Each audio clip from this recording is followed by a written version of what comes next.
Nah, sekarang kalau tidak bekerja dapat duit, cuman satu.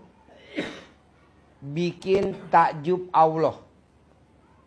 Emang harus Pak Haji, karena ada yang kaya raya dimakan setan, ada yang kaya raya meraktekin ilmu RDAY. Coba motonya. Iya, ada yang kenal moto pemburu harta yang bersekutu dengan demit. Pernah dengar motonya? Dia nggak tahu demit, setan. Setan. Dia nggak tahu demit.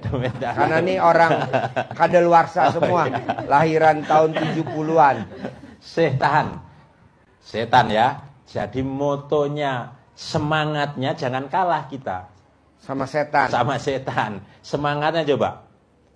Daripada hidup sengsara, hidup menderita, dihina keluarga, mertua, saudara, tetangga, lebih baik hidup kaya raya, banyak duit, walaupun mati dimakan setan. Bahasanya dia demit, makan setan. Dia rela mempertaruhkan jiwa raga, nyawanya dia pertaruhkan, apapun syaratnya siap. Yang penting kaya raya. Yang penting kaya raya, nanti hitungan urusan nanti. Belakangan dimakan setan. Pikir carry. Ya, apa tuh? Babi ngepet. Miara babi ngepet.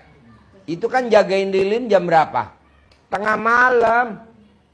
Kenapa nggak kita jagain lilin tengah malam diganti dengan bangun jam 00, senyum, mandi pagi, tahajud. Sama. Baca Quran kan nur, cahaya. Lilin juga cahaya. Daripada jagain lilin, babi ngepetnya nyari. Coba kalau bapak ngantuk, lampu lilinnya mati. Babi ngepetnya ketangkep gak? Ketangkep. Lebih baik bapak praktekin moto RDAY aja yang kedua. Ayo, motonya apa? Ya, jadi itu harus menjadi motivasi kita lebih dari dia. Orang yang ngepet, bekerja enggak dia? Bekerja. Hah? Enggak. Di rumah mengerjakan ngepetnya itu doang kan? Iya, di rumah. Iya, di rumah. Enggak harus nyangkul, enggak harus ini. Dia kan pada cemburu juga. Ini orang nggak pernah kerja, tapi kaya raya ini dari mana? Dukunnya di mana? Pesugihannya di mana? Pasti bilang begitu. Ada kan itu berarti kan? Ada seperti itu. Maka Pak Haji menekankan tadi, yang dijaga lilinnya dengan bangun malam, senyum, mandi, sholat, tahajud, baca Quran, dijaga sampai matahari sampai subuh dijaga. Yakin dia jaga lilin, yakin nggak? Yakin. Pasti dapat nanti. Lah kita nggak yakin. Pasti dapat. Pasti dapat, duit datang. Duit datang. Yakin. Ya, keyakinan kita harus lebih dari dia. Karena kita langsung dengan Allah. Nah, kalau dia kaya raya di dunia, matinya dimakan setan, siap. Kita motonya kan kaya raya, hidup matinya masuk surga, seperti semboyannya anak-anak sekarang. Masa kecil dimanja, remaja foya-foya, tua hidup kaya raya, mati masuk surga. Iya, enak, enak. Dia nggak enak aja mau. Ya, kalau itu kita balik sekarang motonya. Tadi sama ya, biar kita termotivasi, daripada hidup menderita, dihina keluarga, mertua, saudara, bahkan tetangga, lebih baik hidup mulia, kaya raya, tajir melintir, banyak uangnya, dengan mempraktekkan ilmu Allah, wasilahnya mempraktekkan ilmu RDAY. Tepuk tangan dulu dong. Nah, itu dulu. Semangatnya begitu. Kerjanya sama, jamnya sama. Emang jagain lilin siang-siang? Mana ada jagain lilin.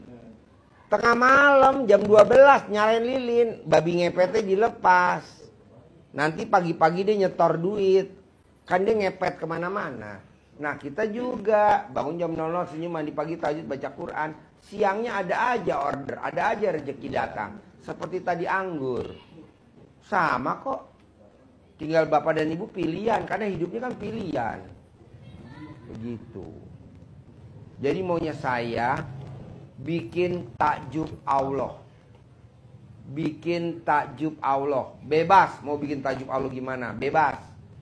Maunya saya sih mendingan ilmunya RDI aja. Bangun jam 00, senyum, mandi pagi, tahajud, baca Quran 12 juz.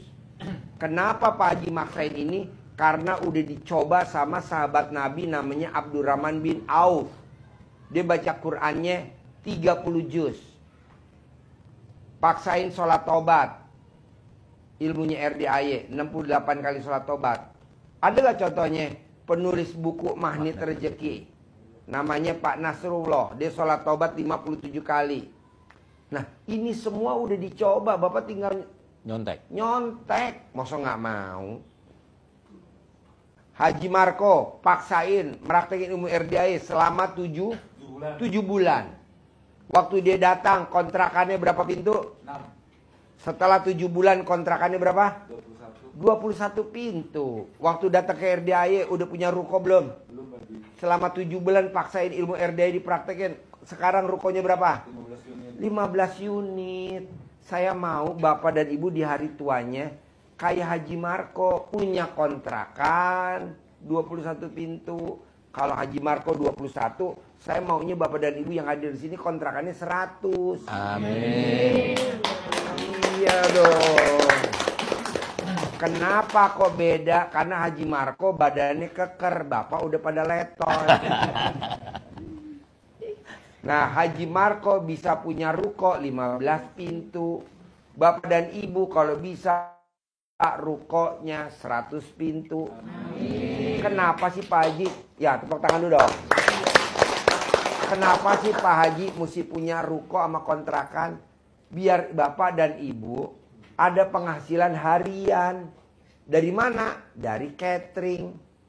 Karena orang yang kos rata-rata makannya catering.